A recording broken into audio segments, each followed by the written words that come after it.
Hello बच्चों, आप सभी को नमस्कार। देखिए, इलेक्ट्रोकेमिस्ट्री यानी बेहतर रसायन की हमने जो है आपको 2 वीडियो दे चुके हैं, जो कि आपको अपलोड कर दिए हैं एमआर केमिस्ट्री क्लासेस पर। अब इसका देखिए तीसरा वीडियो हम देने जा रहे हैं आपको। तो इसमें हमने आपको सेल पढ़ा दिए 2 वीडियो में, इलेक्ट्रो मान इलेक्ट्रो और अन्य बेसिक जानकारी दे चुके हैं। तो अब इसके बाद देखिए हम इसमें पढ़ेंगे इलेक्ट्रोड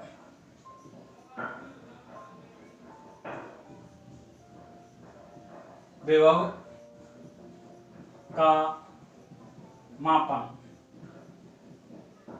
इलेक्ट्रॉन विभव का मापन। तो देखिए क्या होता है, इलेक्ट्रॉन विभव किसका, किसी सेल का। तो कैसे निकालते हैं, देखिए कैथोड माइनस एनोड। देखिए किसी सेल का इलेक्ट्रॉन विभव ज्ञात करना है, तो देखिए उसके लिए आपको क्या करना है, ई कैथोड में से ई कैथोड का इलेक्ट्रॉन विभव जो होगा वो माइनस के एनोड का इलेक्ट्रॉन विभव।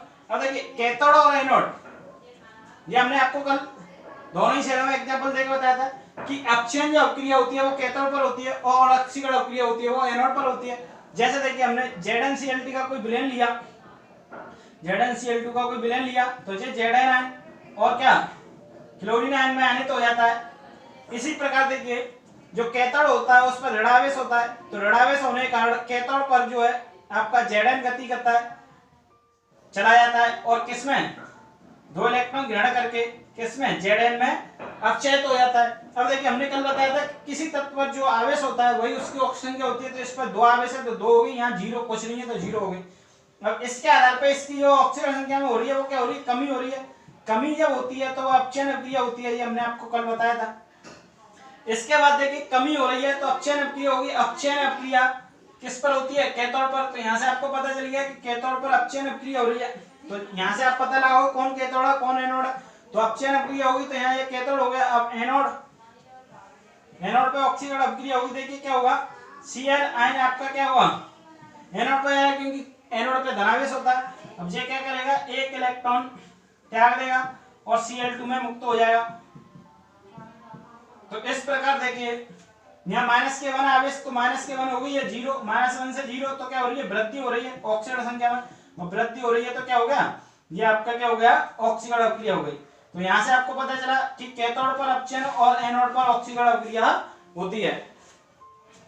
अब इसकी मैं बात करूं कि इस सेल के लिए इसका क्या निकालिए, इसके लिए आप क्या निकालिए, इसका इलेक्ट्रॉन विभव निकालिए। तो क्या करोगे आप, ई सेल बराबर किसका, कैथोड Zn+2 का इलेक्ट्रॉन विभव माइनस के किसका Cl आयन का इलेक्ट्रॉन विभव। इस प्रकार आप इसका इलेक्ट्रॉन विभव निकाल सकते हो।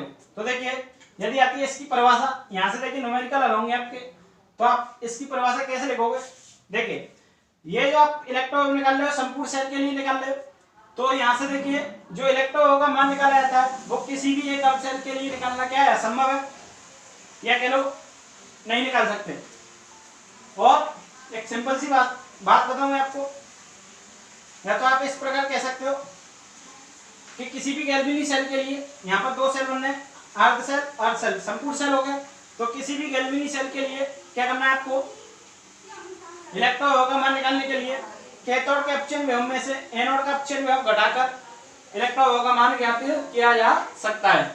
यहाँ पर गैल्वेनी सेल का जो इलेक्ट्रॉन विभव ज्ञात करते हैं वो पोटेशियोमीटर द्वारा ज्ञात करते हैं। तो देखिए इसकी परिभाषा देखिए, इलेक्ट्रॉन विभव का मापन क्या होता है, किसी भी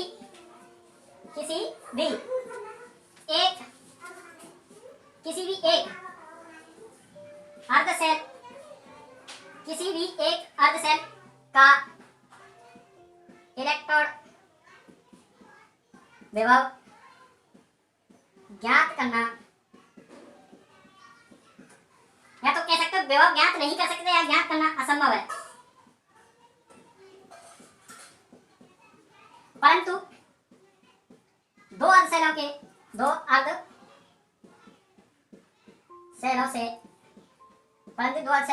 बने कौन सा सेल, गैल्वेनी सेल, परंतु 2 अर्ध सेलों से बने गैल्वेनी सेल, 2 अर्ध सेलों से बने गैल्वेनी सेल का इलेक्ट्रॉन विभव, इलेक्ट्रॉन विभव ये कह लो EMF, विद्युत रासायनिक बल।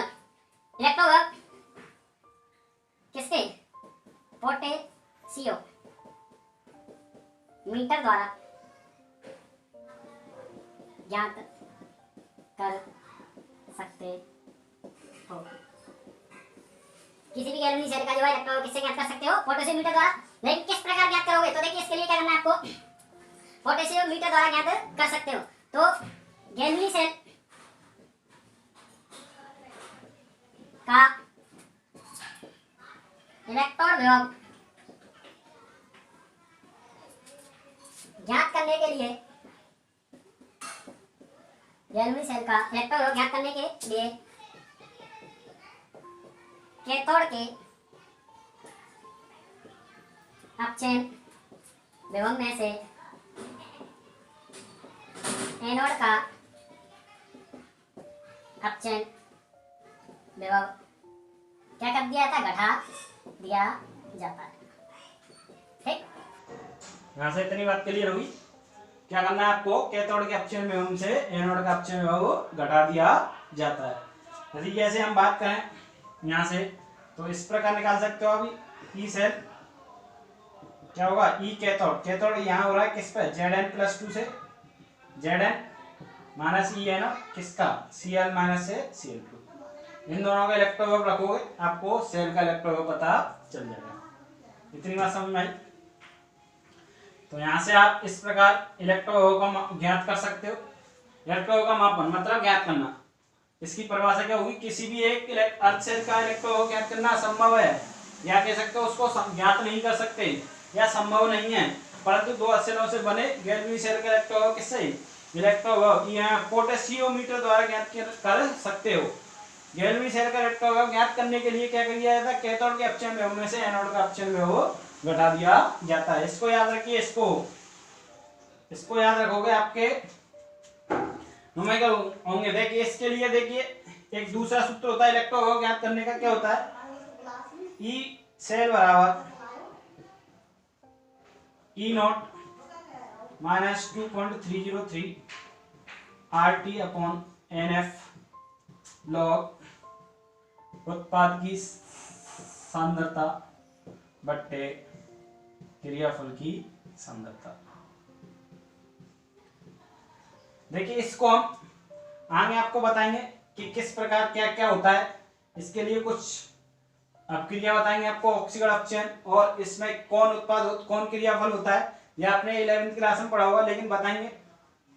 तो यहाँ से भी आपका इलेक्ट्रॉन विभव का मान पता चल जाता है। कब, जब कोई निश्चित ताप हो, उस ताप पर, ठीक है, निश्चित ताप पर, और क्या बोल दिया हो, ये क्या मान इलेक्ट्रॉन विभव का मान हो, उत्पाद की सांद्रता हो, क्रियाफल की सांद्रता हो, तो यहाँ से इस प्रकार से आप इलेक्ट्रॉन विभव का मापन कर सकते हो। देखिए अभी एग्जांपलों से आपको समझाएंगे। इतनी बात समझ में आई। मानक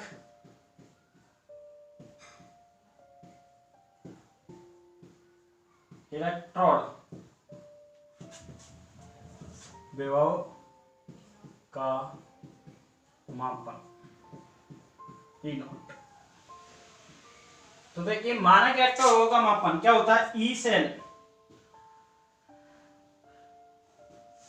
बराबर E naught cathode minus E naught anode. तो देखिए वही बात है, क्या करना है आपको, इसकी परिभाषा बनाने के लिए क्या है, किसी भी सेल का मान हम ज्ञात करने के लिए क्या करते हैं, कैथोड के अपचयन मानक इलेक्ट्रॉन में से एनोड का अपचयन मानक इलेक्ट्रॉन घटा दिया जाता है, जिससे आपका मान इलेक्ट्रॉन ज्ञात हो जाता है। तो वही है कैथोड अपचयन पर, एनोड ऑक्सीकरण पर। अब क्रिया देखोगे, उनके मान रखोगे, आपका ई सेल का मान पता चल जाएगा। इतनी बात समझ में आई। बाद हम पढ़ते हैं वैद्युत रासायनिक श्रेणी। तो देखिए वैद्युत रासायनिक श्रेणी क्या होती है, देखिए अभी आप इसकी परिभाषा बनाओगे, देखिए कुछ चीजें जानिए। विभिन्न धातुएं, विभिन्न धातुएं और उनके मानक इलेक्ट्रोड विभव, तीनों। ठीक, विभिन्न धातुओं और उनके मानक इलेक्ट्रोड। तो देखिए विद्युत रसायन श्रेणी किसे कहते हैं, देखिए जैसे आपका लिथियम, पोटेशियम, जैसे इसका मानक इलेक्ट्रोड होता है माइनस के 3.04, इसका मानक इलेक्ट्रोड होता है माइनस के 2.98, जैसे इसका 2.97। तो इसी प्रकार इस प्रकार देखिए आपकी एक श्रेणी बनती है। विभिन्न धातु मतलब अनेक प्रकार की धातुओं को रखोगे, देखिए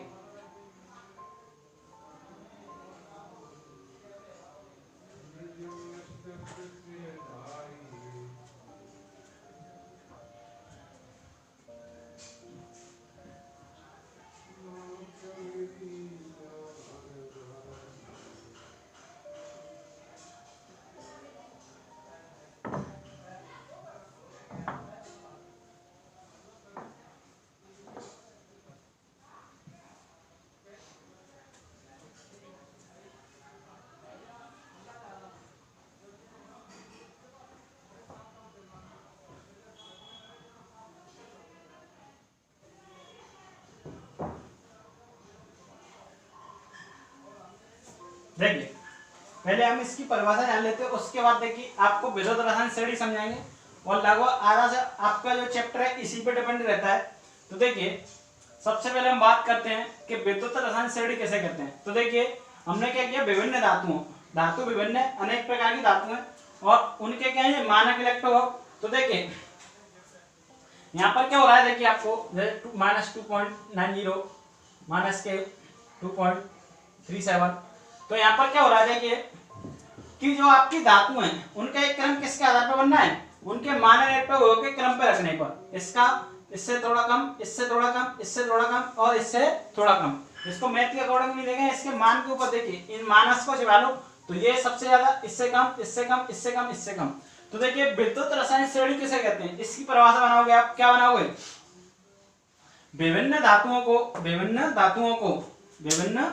को उनके मानक इलेक्ट्रोड के क्रम में रखने पर जो श्रेणी प्राप्त होती है उसे विद्युत रासायनिक श्रेणी कहते हैं। क्या बनी आपकी परिभाषा, विभिन्न धातुओं को उनके मानक किसके इलेक्ट्रोड, उनके मानक इलेक्ट्रोड विभव, विभिन्न धातुओं को उनके मानक इलेक्ट्रोड विभव के क्रम में रखने पर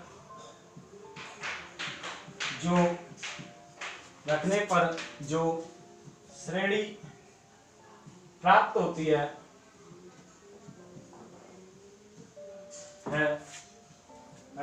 श्रेणी प्राप्त होती है उसे ही विद्युत रासायनिक श्रेणी कहते हैं। अब देखिए विभिन्न धातुओं को उनके मानक इलेक्ट्रोड के क्रम में रखने पर जो श्रेणी प्राप्त होती है उसे विद्युत रासायनिक श्रेणी कहते हैं। और देखिए इस श्रेणी के अगर आपने लक्षण जान लोगे जब भी इसके आप क्वेश्चन कर पाओगे। श्रेणी से संबंधित काफी क्वेश्चन आते हैं बोर्ड के अंदर, एक दो आता ही आता है। तो देखिए इसके लक्षण किस प्रकार जानेंगे, तो देखिए यहां से देखिए आप देखिए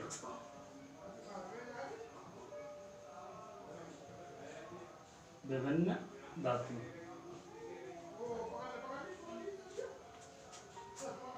मानक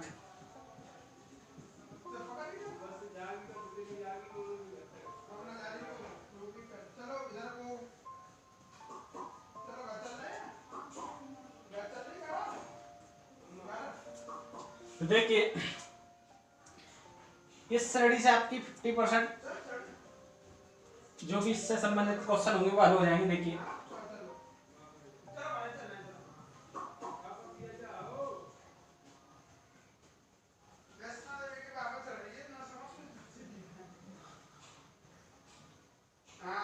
lithium, potassium, barium, strontium, calcium, sodium, aluminium, manganese, Jadon,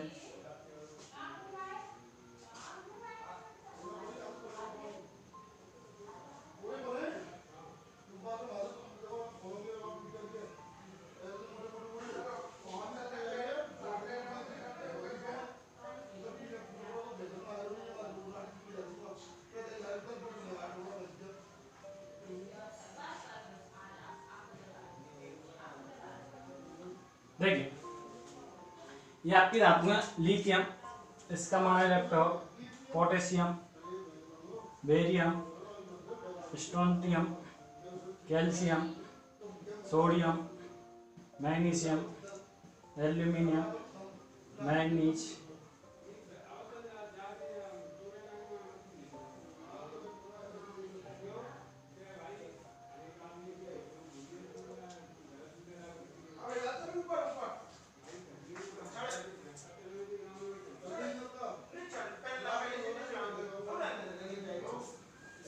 तो देखिए ये धातु इनके मान इलेक्ट्रॉन होते हैं जैसे -3.04, -2.98, -2.97, -2.37। इस प्रकार से देखिए आपके इनके मान इलेक्ट्रॉन इन धातुओं के, इनके आधार पर इनकी देखिए इनके जो लक्षण होते हैं, यहीं से आप इसके लक्षण एडिंग करके लिख सकते हो। तो देखिए इस प्रकार आपको इसके लक्षण मिलेंगे और भी, जैसे यहाँ से ये मान होंगे, यहाँ तक आपके यहाँ आके आपका 0 हो जाता है, यहाँ इसके बाद 0.34, 0.76, 0.80, 0.21, ये आपके पॉजिटिव मान होते हैं। बाकी ये नेगेटिव मान होते हैं, -0.12, 0.13, इस प्रकार से 0.13, 0.25, ठीक। यहाँ से इस प्रकार ये मान होते हैं 0.27, 0.40। तो देखिए बाकी और देखो 44, 0.74, 76,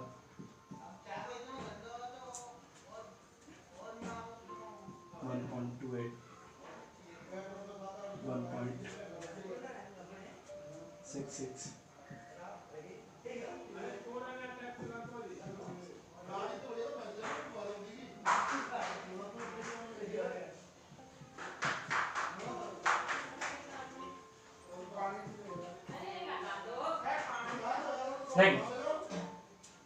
ये आपके इन धातुओं के मान दिए हुए हैं। तो देखिए इन मानों से आपको कोई मतलब नहीं है, ये आपका क्वेश्चन आता है तो मिलेगा, ये श्रेणी पता होना चाहिए। तो देखिए इससे इसके लक्षण किस प्रकार बनते हैं, इसके लक्षण। तो देखिए यहां से नंबर 1 कि जिन धातुओं के मान इस श्रेणी में ऋणात्मक में जितना ज्यादा होता है उनकी क्रियाशीलता उतनी ही उच्च होती है। जिन धातुओं का मान इस श्रेणी में ऋणात्मक में जितना ज्यादा होता है उनकी क्रियाशीलता उतनी ही उच्च होती है। तो देखिए ऋणात्मक में जितना ज्यादा, तो सबसे ज्यादा किसका है, इसका, तो इसकी सबसे ज्यादा, और इसके बाद इसका, तो इसकी सबसे ज्यादा। अब देखिए यहां तक ये मान ऋणात्मक, तो इसका मान सबसे कम हो गया। जिन धातुओं का मान ऋणात्मक सबसे ज्यादा उनकी क्रियाशीलता उतनी उच्च होती है, और जिन धातुओं का मान धनात्मक जितना ज्यादा होता है उनकी क्रियाशीलता उतनी ही कम होती है। नंबर 2। अब देखिए नंबर 3, जिन धातुओं का मान ऋणात्मक जितना उच्च होता है उनमें इलेक्ट्रॉन त्यागने की क्षमता उतनी उच्च होती है, और जिन धातुओं का मान धनात्मक जितना उच्च होता है उनकी इलेक्ट्रॉन त्यागने की क्षमता उतनी ही कम होती है। अब देखिए इलेक्ट्रॉन त्याग रहे हैं जैसे lithium ion, potassium ion, barium ion, तो ये क्या करेंगे, ये वे तत्व जो इलेक्ट्रॉन त्याग कर धनायन बनाने की क्षमता रखते हैं, तो ये क्या अपचय गुण व्यक्त कर रहे हैं। तो जिन धातुओं का मान ऋणात्मक का जितना उच्च होता है उनकी क्रियाशील उनमें अपचय गुण उतना ही उच्च होता है, और ऑक्सीकरण अपचय के लिए उनका ऑक्सीकरण गुण उतना ही उच्च होता है। और देखिए जिन धातुओं का मान इस श्रेणी में जो ये हाइड्रोजन है, इस श्रेणी में हाइड्रोजन से ऊपर होता है, उनकी क्रियाशीलता हाइड्रोजन से ज्यादा होती है, तथा जिन धातुओं का मान हाइड्रोजन से नीचे होता है उनकी क्रियाशीलता हाइड्रोजन से कम होती है।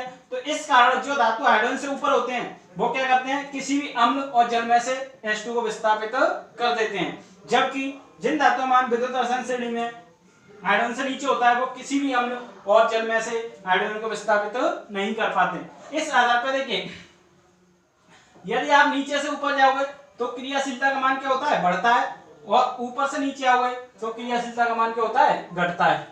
इस श्रेणी में नीचे से ऊपर चलने पर क्रियाशीलता का मान बढ़ता है और ऊपर से नीचे आने पर क्या होता है, क्रियाशीलता का मान घटता है।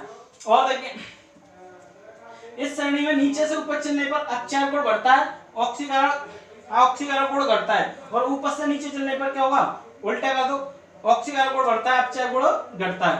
तो यहां से देखिए आपने कितने पॉइंट पढ़े, 5-7 हो गए होंगे। अब देखिए इसके बाद यदि आपको कभी कभार क्या होता है, इस श्रेणी का क्रम पता होना चाहिए। यदि आपको ये श्रेणी दी हुई है, इस प्रकार धातु दे दी 4-5 इस तरह से कि इनको क्रियाशीलता के बढ़ते हुए क्रम में लगाइए। यदि आपको मान पता है, आप देखोगे किसका मान ज्यादा है, उसकी क्रियाशीलता उससे ज्यादा, उसका मान उससे ज्यादा, उसकी क्रिया उससे ज्यादा। जैसे मैंने ये धातु पकड़ ली, अब मैंने कहा इनको क्रियाशीलता के बढ़ते हुए क्रम में लगाइए, तो आप क्या करोगे, इनमें देखोगे सबसे ज्यादा मान इसका, तो ये सबसे ज्यादा, इसके बाद इसका, इसके बाद ये, इसके बाद ये, इसके बाद ये। तो यहां से आपने क्या किया, सबसे कम इसका, तो ये, ठीक। लेकिन गलत हो गया कि प्लस में क्या होता है, जिसका मान कम होगा, धनात्मक में जिसका मान जितना कम उसकी क्रियाशीलता उतनी ज्यादा, और ऋणात्मक में जिसका मान जितना ज्यादा उसकी क्रियाशीलता उतनी ही ज्यादा।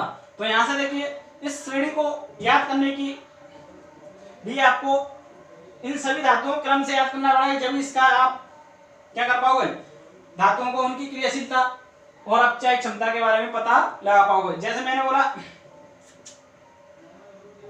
अब इससे देखिए ये आपको पता है, किससे काफी क्वेश्चन हो जाएंगे। तो देखिए इसकी एक सिंपल सी ट्रिक है। देखिए Li मतलब लिथियम, तो ले, के मतलब कर, Ba मतलब 12, लेकर 12,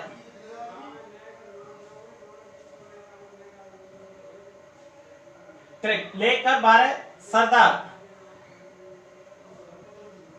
सी मतलब का, एन मतलब नाम, लेकर 12 सरदार का नाम, एमडी मतलब मांग, एल मतलब मांग कर, एल मतलब अल्लाह, एमएन मतलब मैंने, जेडन मतलब जानकर, हैप्पी मतलब फिर, सीडी मतलब कर दी, सी मतलब कोई, एनआई मतलब नीचता।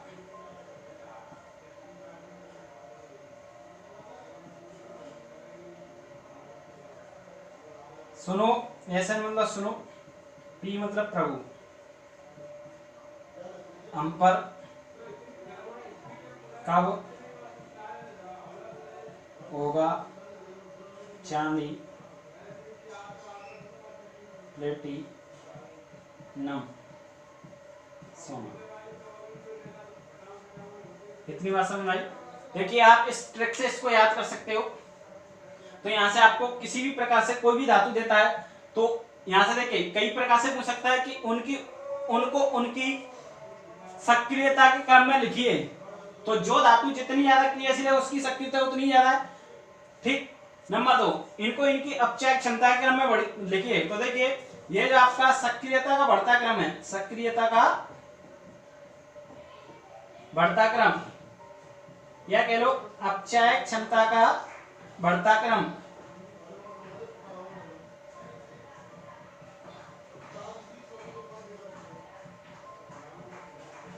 ठीक। तो यहां से देखिए अगर आपको ये देखिए अगर न्यूमेरिकल आता है तो ये आपको मिलेंगे ना, अगर ये नहीं दिया है और इसमें से सारणी में तो आपको इस ट्रिक के द्वारा देखिए लेकर 12 सरदार का नाम, मांग कर अल्लाह मैंने जानकर, फिर कर दी कोई निश्चिता, सुनो प्रभु हम पर कब होगा चांदी, प्लेटिनम, सोना। इस ट्रिक से आप इस श्रेणी को याद कर सकते हो। तो यहाँ से देखिए, यदि आपको इसके लक्षण पता होंगे, लक्षण भी हमने बताया, क्या क्या बताया कि जिन धातुओं का मान श्रेणी में ऋणात्मक जितना उच्च होता है उनकी क्रियाशीलता उतनी ज्यादा होती है, और धनात्मक जितना उच्च होता है उनकी क्रियाशीलता उतनी कम होती है। ऋणात्मक जितना कम होता है उनकी क्रियाशीलता उतनी कम, और धनात्मक जितना कम होता है उनकी क्रियाशीलता उतनी ज्यादा। अपोजिट होता है, क्या होता है, नीचे से ऊपर चलने पर क्रियाशीलता का मान बढ़ता है, ऊपर से नीचे आने पर घटता है। और क्या होता है कि जिन धातुओं का मान विद्युत रासायनिक श्रेणी में हाइड्रोजन से ऊपर होता है वह हाइड्रोजन से ज्यादा क्रिया होती है, और नीचे होता है वह नीचे होती है। क्यों? क्योंकि यह किसी भी अम्ल और जल में से हाइड्रोजन को विस्थापित कर सकती हैं।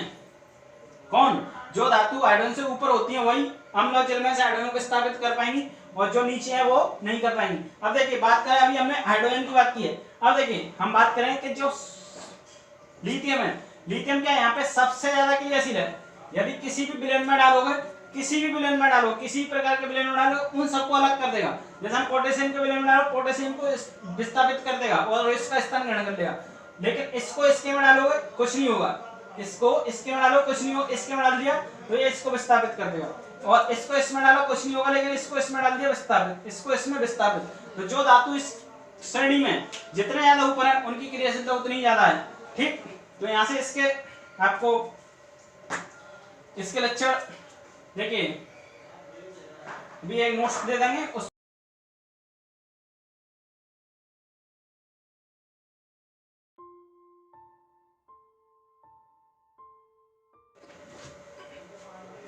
इसके बाद देखिए धातुओं की हमने क्या सक्रियता क्रम पढ़ा, यह कह लो अपचयन। अब देखिए इसके बाद अधातु,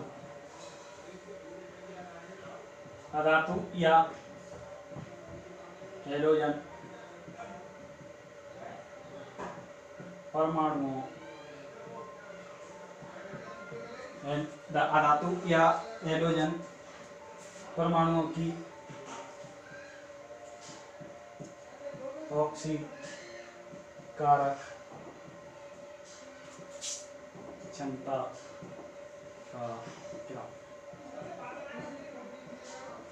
तो देखिए हैलोजन परमाणु आपके कौन कौन से होते हैं?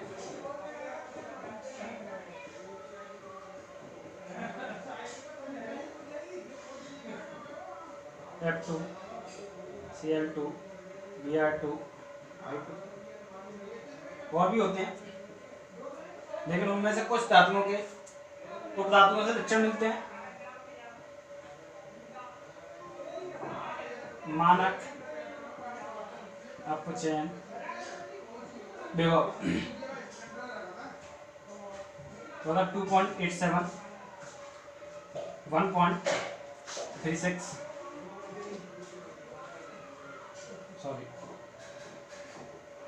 2.87, 1.36, 1.06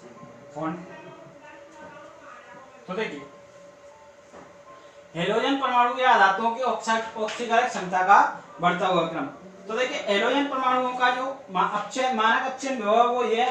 तो देखिए इसमें जिसका मानक अपचयन विभव जितना ज्यादा उसकी ऑक्सीकारक क्षमता उतनी ही ज्यादा है। तो सबसे ज्यादा इसका, इससे कम इसका, इससे कम इसका, इससे कम इसका, तो इसकी ऑक्सीकारक क्षमता का क्रम क्या बनेगा? F2, Cl2, Br2 और I2, ये तो बनेगा। क्या बनेगा? ऑक्सीकारक क्षमता का बढ़ता है। देखिए इस पर भी हम क्वेश्चन करेंगे। ऑक्सीकारक क्षमता का बढ़ता हुआ क्रम किसकी? हैलोजन परमाणुओं की। किसके आधार पर? मानक अपचयन विभव के आधार पर। तो देखिए इसमें देखिए इसका मानक इलेक्ट्रॉन विभव सबसे ज्यादा, तो सबसे ज्यादा ऑक्सीकारक क्षमता, इससे कम, इससे इसका कम, और इसका इससे कम तो इससे कम, और इसका इससे कम तो इसका इससे कम। तो हैलोजन परमाणुओं की ऑक्सीकारक क्षमता उनके मानक अपचयन विभव पर निर्भर करती है। क्या बोला मैंने? हैलोजन परमाणुओं की ऑक्सीकारक क्षमता उनके, हैलोजन परमाणु की ऑक्सीकारक क्षमता उनके मानक अपचयन विभव पर निर्भर करती है। क्या बोला मैंने? हेलोजन परमाणु की ऑक्सीकरण क्षमता उनके मानक अपचयन विभव पर निर्भर करती है, जिसका मानक अपचयन विभव, क्या देख रहे हैं, जिसका मानक अपचयन विभव जितना उच्च,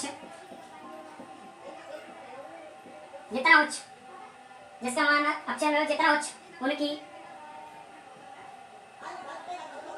ऑक्सीकारक क्षमता उतनी ही उच्च होती है। क्या बोला मैंने कि हेलोजन परमाणु की ऑक्सीकरण क्षमता मानक अपचयन विभव पर निर्भर करती है, और जिसका मानक अपचयन विभव जितना उच्च होता है उनकी अपचयन क्षमता ऑक्सीकरण क्षमता उतनी ही उच्च होती है। तो यहाँ पर देखिए, अब किसी के विलयन से बात की जाए तो F2 सबसे ज्यादा प्रबल है, तो इन दोनों के विलयनों से इनको विस्थापित कर देगा। इसके बाद ये इसको नहीं कर पाएगा, इन दोनों को कर देगा, ये इसको कर देगा, इन दोनों को नहीं कर पाएगा। तो यहां से देखिए इनका आपको क्रम पता होना चाहिए। क्या होता है कि ये इनके मानक अपचयन विभव पर निर्भर करते हैं, जिसका मान ज्यादा उसकी ऑक्सीकारक क्षमता उतनी उच्च होती है। तो यहां से इतनी बात खत्म। इसके बाद देखिए, इसमें देखिए इस प्रकार से भी क्वेश्चन आ जाते हैं, जैसे उसने बोल दिया Cl2 Br2 F2, इनको ऑक्सीकरण क्षमता के बढ़ते हुए क्रम में लगाइए। तो आपको क्रम पता होना चाहिए। सबसे पहले देखिए, इसको भी एक ट्रिक से याद रख सकते हो, FCl Bri। क्या होता है? Fresh clear brand Indian, fresh clear brand Indian, fresh clear brand Indian. तो F2 सबसे ज्यादा, इसके बाद क्लियर Cl2, इसके बाद Br2। ये होगा इनकी ऑक्सीकरण क्षमता का बढ़ता हुआ क्रम।